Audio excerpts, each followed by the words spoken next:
Olá, seja muito bem-vindo. No vídeo de hoje nós vamos tratar sobre um assunto que suscita muita dúvida. O que acontece conosco após a morte? E de antemão eu preciso te responder que há dois destinos diferentes, para o crente e para o descrente. Então fica comigo nesse vídeo para você entender um pouco mais do que as Sagradas Escrituras dizem a respeito do assunto. Então primeiro nós vamos começar aqui com o versículo inaugural, que é o Hebreus 9:27. Ele diz: aos homens está ordenado morrerem uma só vez, vindo depois disso o juízo. Para desenvolver essa ideia, nós vamos utilizar a própria Sagrada Escritura e também os nossos símbolos de fé, né? Tal como o Catecismo Maior de Westminster, o Breve Catecismo, a Confissão de Fé, que são nossos documentos, é a tradição da Igreja Reformada, né? Um dos documentos mais conhecidos como tradição da Igreja Reformada, em que nós expressamos concretamente a nossa doutrina, a nossa ortodoxia, de uma forma verificável. Ou seja, tudo o que está nesse documento, nesses documentos, né, que são conhecidos como os padrões de fé de Westminster, eles têm menção direta do dispositivo bíblico que fundamenta essa ideia, essa doutrina, e é, claro, por conta disso, altamente verificável.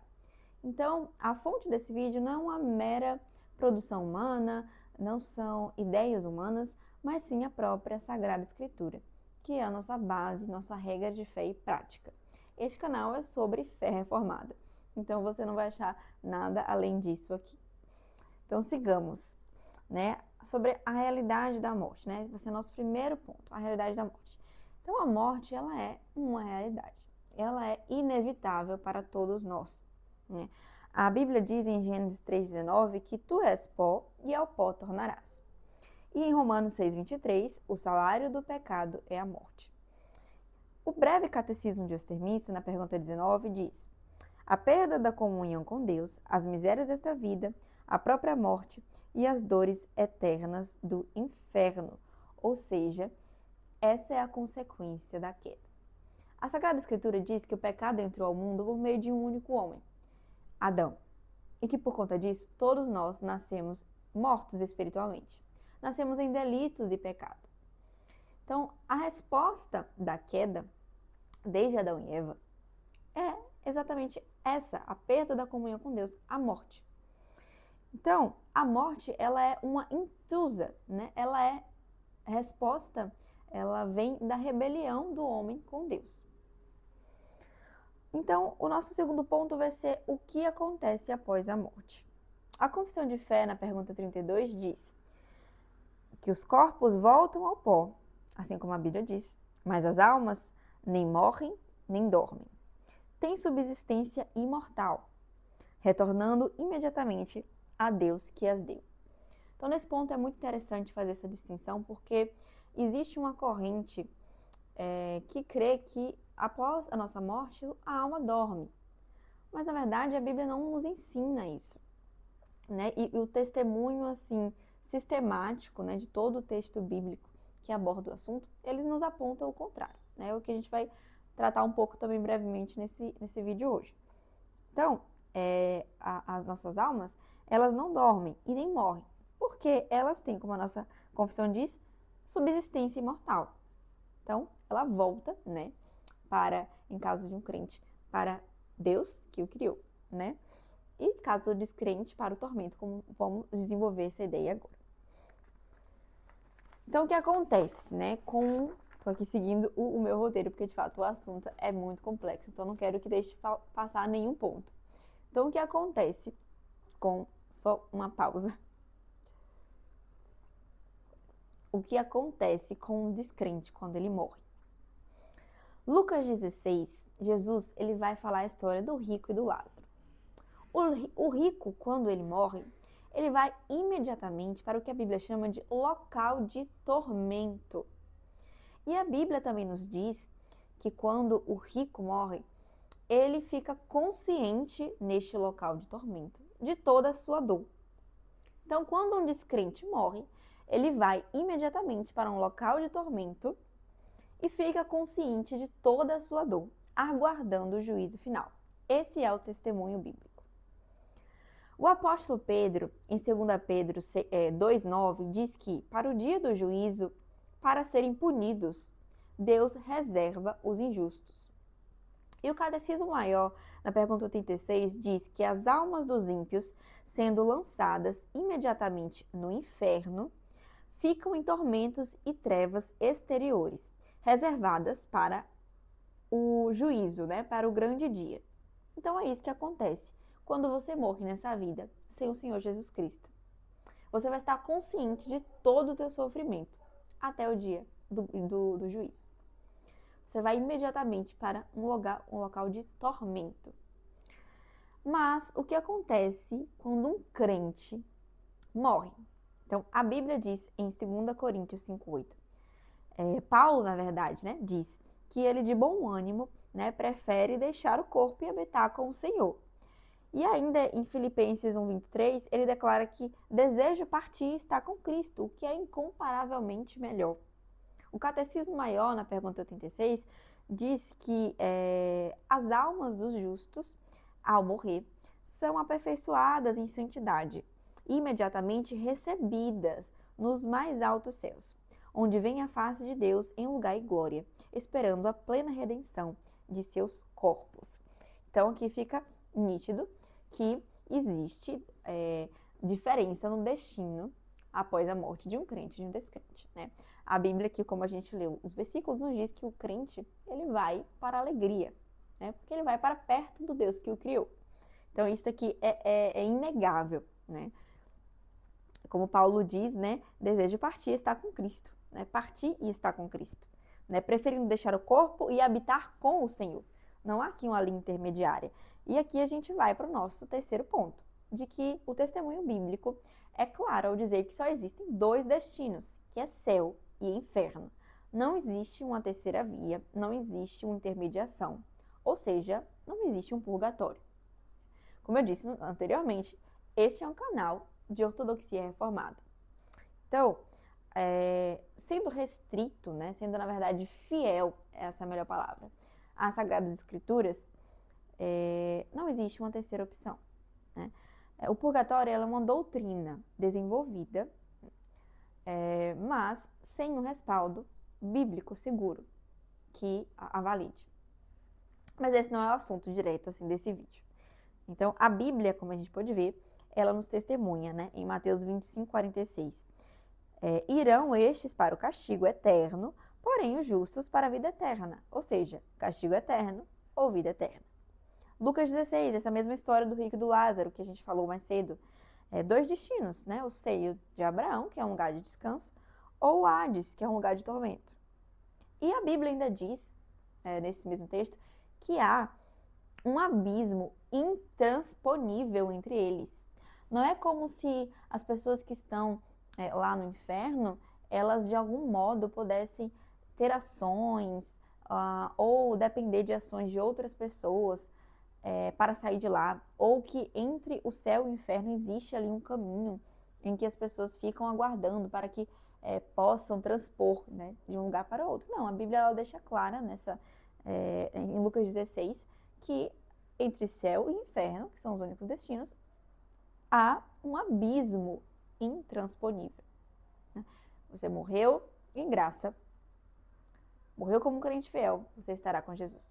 Agora, se você morrer sem Jesus, tenha certeza que o tormento é a única coisa que aguarda. Não tem o que purgar para além da vida, né? Para além do tempo presente.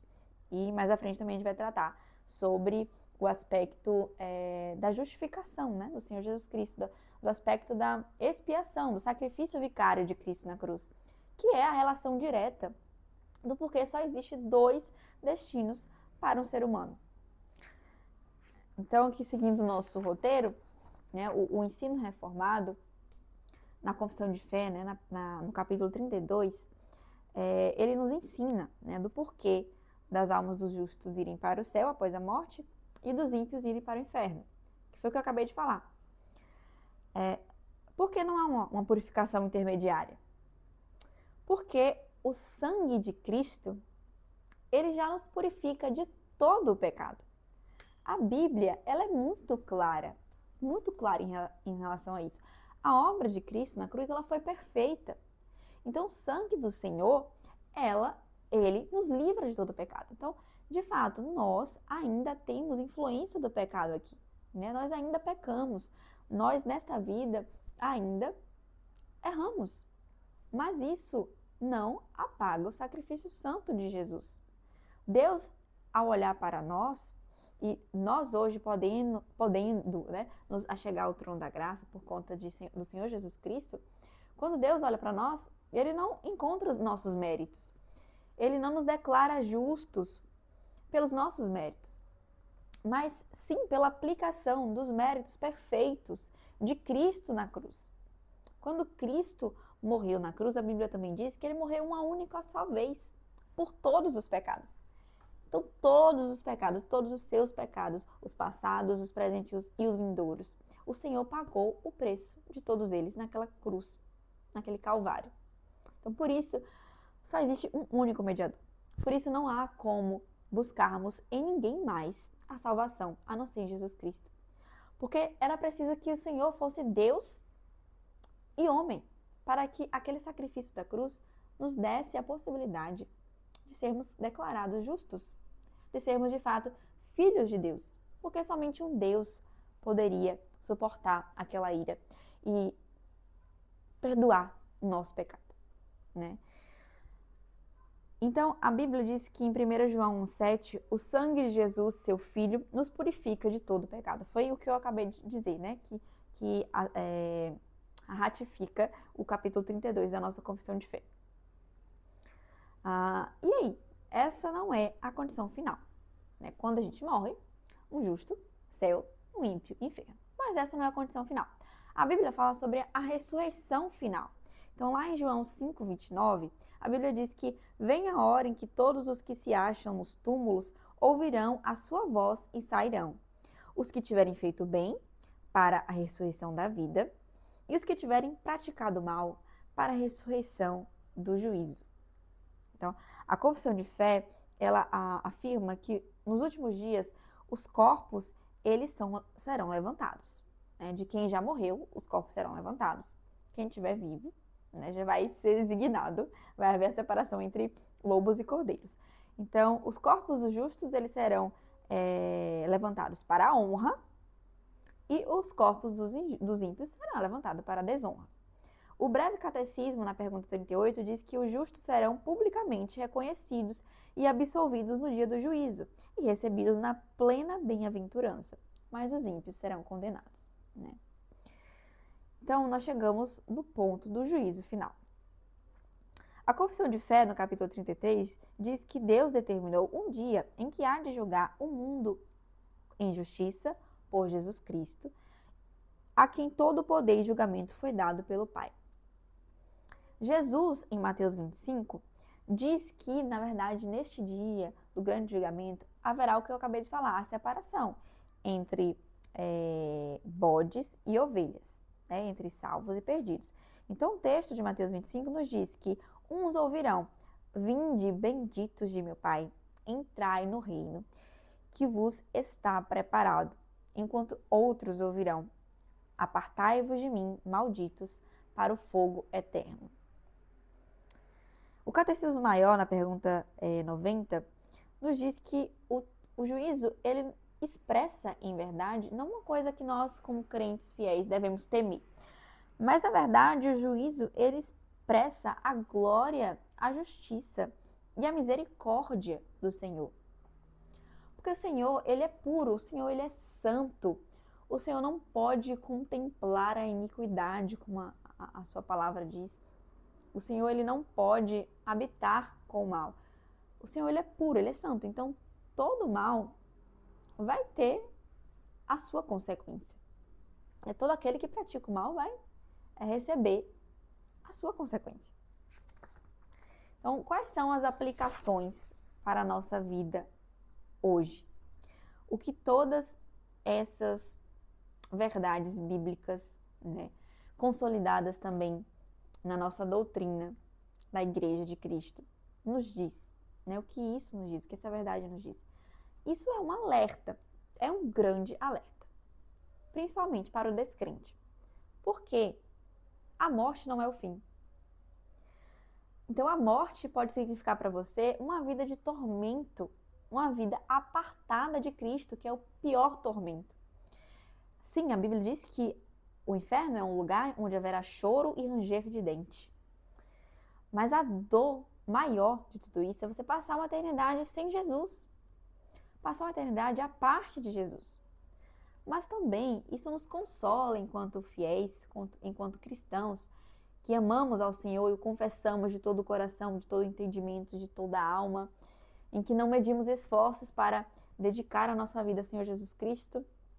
Isso é um conforto para nós, porque sabemos que o Senhor venceu a morte, que Cristo Jesus nos espera na eternidade, sabe? Então a Bíblia diz que em João 11, 25 e 26, Jesus diz que eu sou a ressurreição e a vida. Quem crê em mim, ainda que morra, viverá.